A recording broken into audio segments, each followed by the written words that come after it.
This episode is brought to you by Leo Bato and Associates, ang realtor na patok.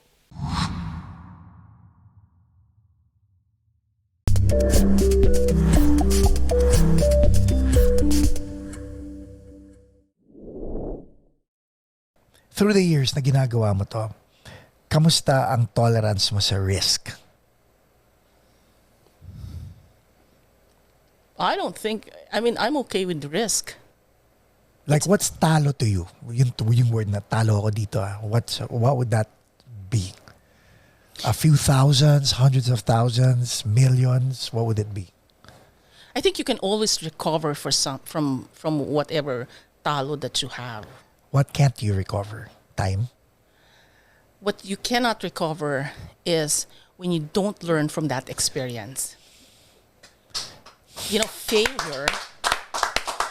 Kumbaga para ka lang nagbayad ng tuition fee, Right. di ba? Parang ganon. Failure becomes only a failure when you don't learn from it.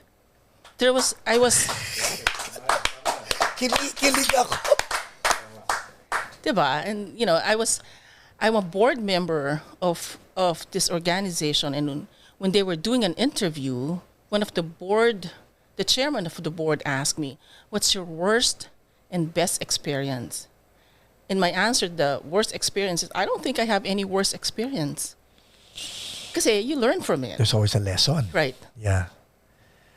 Whew. Ano masasabi mo sa yung mga indecisive?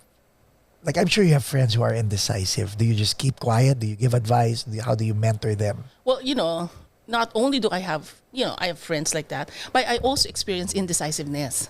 Okay. No one's perfect, Now, diba? okay, now I want to hear this part of the story. Yeah. So you mull over it. You think about How long? it. Oh, sige, how long do you mull over those stuff? It like depends. 2 minutes, 3 minutes? No, it depends. It Okay. depends on the situation. So usually I'm quick on the business side. Where I'm having a hard time is sometimes interpersonal relationships. Okay. Because you can't dictate. You have no control over people, right? So, you want them to do something. In your mind, you're thinking, I want you to do this. But then you think of, how am I going to encourage or motivate this person to do what I want them to do? So those are the things that I'm not quick in giving orders and such. I learned through experience. Una, diktador ka. Yeah.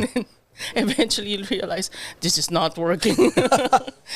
I can only do it to my dad. but your staff, Yeah. over time, and I learned that early on also when I worked for this American company, Newport Dental. The owner actually talked to me on how to relate to my staff. Oh. Kasi I was good at what I was doing. I was Right. making money for the company.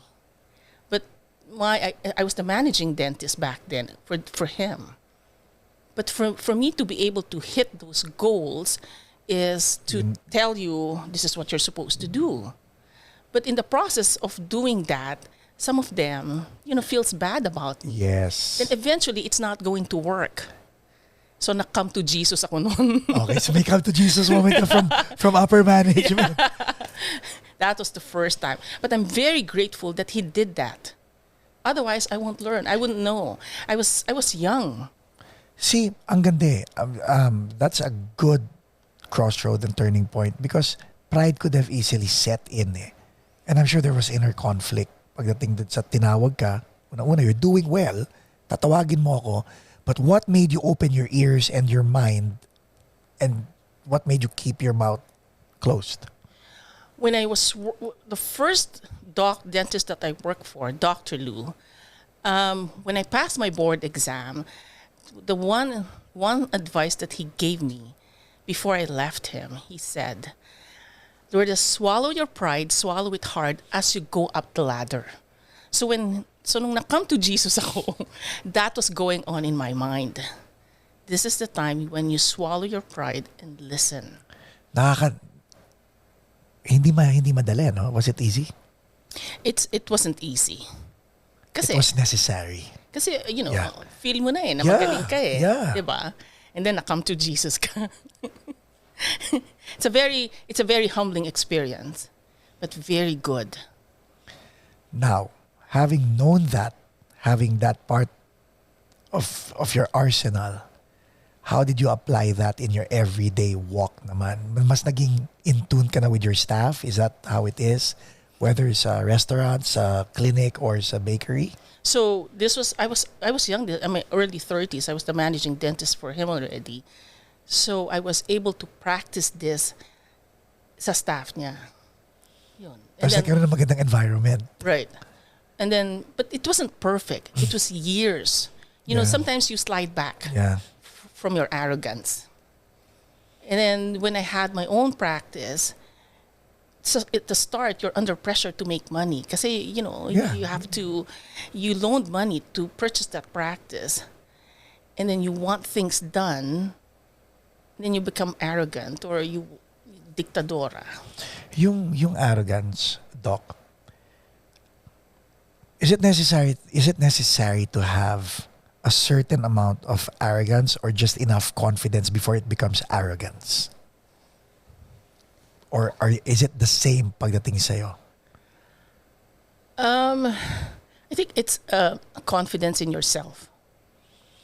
It becomes arrogant if it becomes too much of that self-confidence. Mm-hmm.